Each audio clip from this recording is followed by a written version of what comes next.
Assalamualaikum warahmatullahi wabarakatuh. Perkenalkan, nama saya S. Budiono dengan NIM 105170605 dari kelas Ilmu Pemerintahan 6C.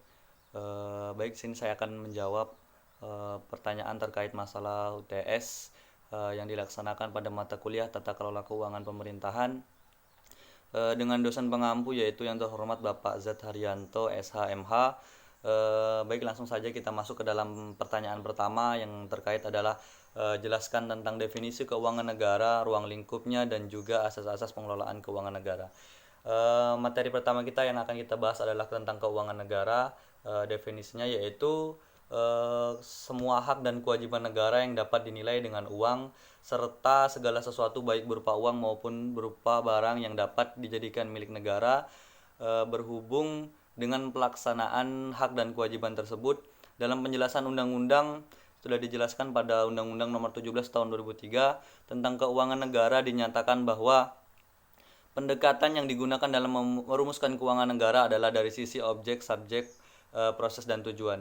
Dari sisi objek itu sendiri, yang dimaksud dengan keuangan negara meliputi semua hak dan kewajiban negara yang dapat dinilai dengan uang, termasuk kebijakan dan kegiatan dalam bidang fiskal, moneter, dan pengelolaan kekayaan negara yang dipisahkan, serta segala sesuatu baik berupa uang maupun berupa barang yang dapat dijadikan milik negara berhubung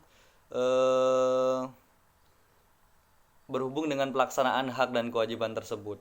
Dari sisi subjek kita dapat lihat yaitu yang dimaksud dengan keuangan negara meliputi seluruh subjek yang memiliki atau menguasai objek sebagaimana tersebut di atas, yaitu pemerintah pusat, pemerintah daerah, perusahaan negara, dan juga badan lain yang ada kaitannya dengan keuangan negara tersebut. Lalu kita lihat dari sisi keuangan negara mencakup seluruh keuangan rangkaian kegiatan yang berkaitan dengan pengelolaan objek sebagaimana tersebut di atas, mulai dari perumusan, kebijakan, dan pengambilan keputusan sampai dengan pertanggungjawaban. Berdasarkan pengertian keuangan negara dan pendekatan objek, terlihat bahwa hak dan kewajiban negara ini yang dapat nilai dengan uang diperluas cakupnya, yaitu termasuk kebijakan dan kegiatan dalam bidang fiskal, moneter, pengelolaan kekayaan negara, dan yang dipisahkan. Lalu kita lanjut ke dalam pembahasan kita yang kedua, yaitu tentang ruang lingkup keuangan negara. Jadi ruang lingkup keuangan negara ini meliputi yang pertama adalah hak negara untuk memungut pajak, mengeluarkan dan mengedarkan uang dan melakukan pinjaman. Seperti halnya sama kita ketahui bahwasanya setiap tahunnya kita akan membayar pajak, baik dari pajak bumi bangunan, pajak kendaraan, dan lain sebagainya. Itu adalah salah satu dari ruang lingkup keuangan negara. Baik, yang kedua adalah kewajiban negara untuk menyelenggarakan tugas layanan umum pemerintah negara dan membayar tagihan pihak ketiga. Selanjutnya adalah penerimaan negara. Ada pengeluaran negara yang sama kita ketahui ini sudah diatur dalam undang-undang dan lain sebagainya. Ada penerimaan daerah, pengeluaran daerah, dan juga kekayaan negara daerah yang dikelola sendiri atau oleh pihak lain berupa uang, surat berharga, piutang, barang, serta hak-hak lain yang dapat dinilai dengan uang, termasuk kekayaan yang dipisahkan pada perusahaan negara atau perusahaan daerah. Yang selanjutnya adalah kekayaan pihak lain yang dikuasai oleh pemerintah dalam rangka penyelenggaraan tugas pemerintahan dan atau kepentingan umum. Dan yang berikutnya kekayaan pihak lain yang diperoleh dengan menggunakan fasilitas yang diberikan pemerintah. Dan yang terakhir adalah kekayaan pihak lain sebagaimana dimaksud meliputi kekayaan yang dikelola oleh orang atau badan lain berdasarkan kebijakan pemerintah, yayasan, di lingkungan kementerian negara, lembaga, atau perusahaan negara itu sendiri. Baik, kita lanjut pada sub materi selanjutnya adalah asas-asas umum pengelolaan keuangan negara. Dalam rangka mendukung terwujudnya good governance, artinya dalam penyelenggaraan pemerintahan yang baik, pengelolaan keuangan negara perlu diselenggarakan secara profesional, artinya terbuka dan bertanggung jawab sesuai dengan aturan pokok yang telah diterapkan dalam Undang-Undang 1945. Aturan pokok keuangan negara ini telah dijabarkan ke dalam asas-asas umum yang meliputi baik asas-asas yang lama dikenal dengan pengelolaan keuangan negara seperti asas tahunan, asas universalitas dan asas kesatuan, dan juga asas spesialitas maupun asas-asas baru sebagai pencerminan penerapan kaidah-kaidah yang baik atau best practice.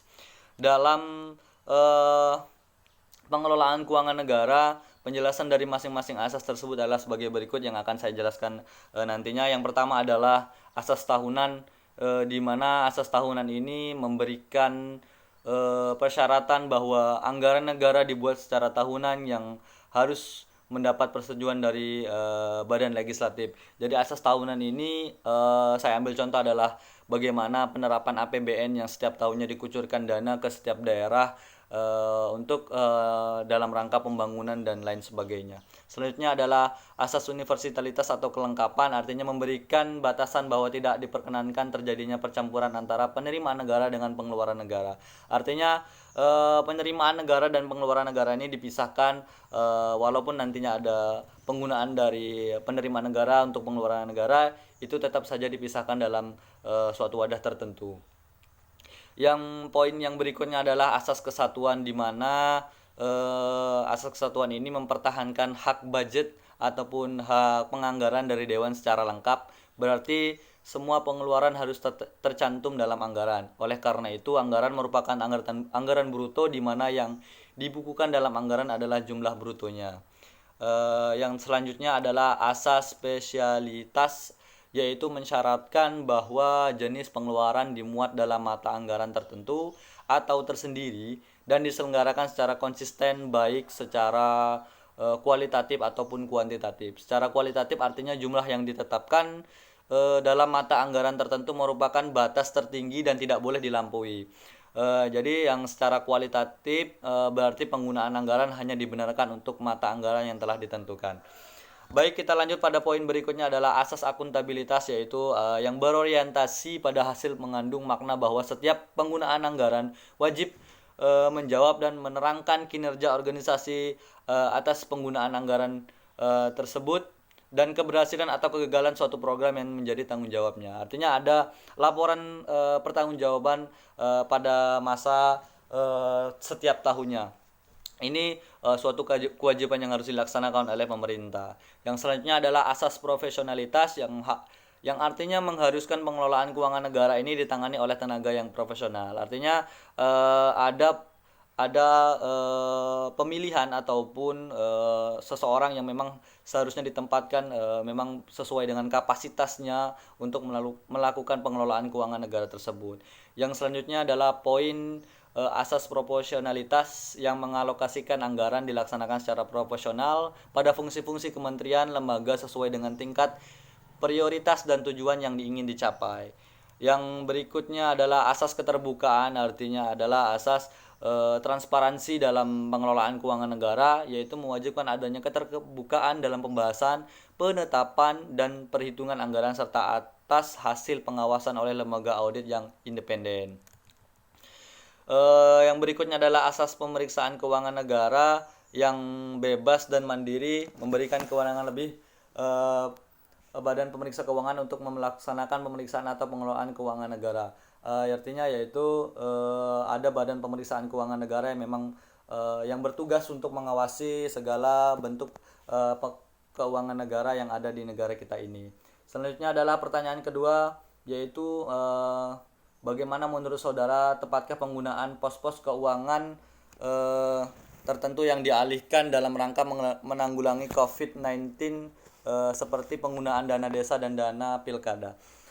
Baik, tanggapan saya terkait masalah penggunaan dana desa dan juga penggunaan dana pilkada dalam penanganan COVID-19 ini. Kita sama ketahui pandemi COVID-19 ini sangat luar biasa dampaknya bagi masyarakat, baik masyarakat kelas menengah ke bawah maupun elit masyarakat. Jadi memang secara dalam dampaknya memang sudah terasa, baik itu kita rasakan seperti saat ini yang kita rasakan dampak kesehatan yang sama kita ketahui, banyak sekali korban jiwa ataupun masyarakat Indonesia yang terkena dampak dari COVID-19 ini. Untuk kasus ini pun sampai pada hari ini sudah lebih dari 2.000 masyarakat Indonesia yang terjangkit virus COVID-19 ini.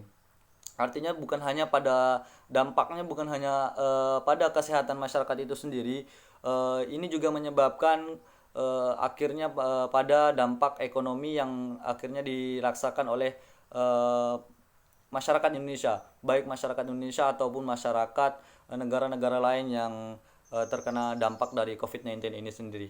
Jadi saya rasa memang dalam penggunaan dana desa ini memang sudah selayaknya sudah selayaknya memang untuk diambil kebijakan tersebut, sebab kita mengingat bahwasanya anggaran yang kita miliki di Indonesia ini sangat minim.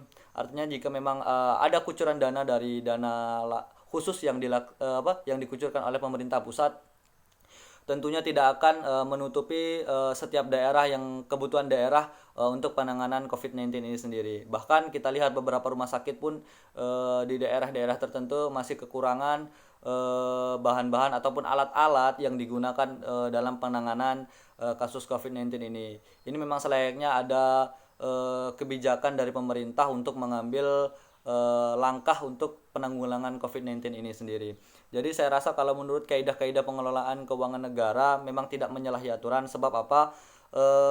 Dalam pengelolaan keuangan negara itu ketika memang ada kepentingan mendesak ataupun seperti dalam bencana alam ataupun bencana penyakit yang seperti kita rasakan seperti saat ini, memang selayaknya memang sudah ada kebijakan tertentu dari pemerintah untuk menangani kasus COVID-19 ini sendiri. Jadi saya rasa dalam penggunaan dana desa dan juga dana pilkada ini tidak menyalahi aturan, dan pengambilan langkah ini sudah baik, dan juga saya rasa ini sudah menjadi kewajiban pemerintah untuk melindungi masyarakatnya itu sendiri.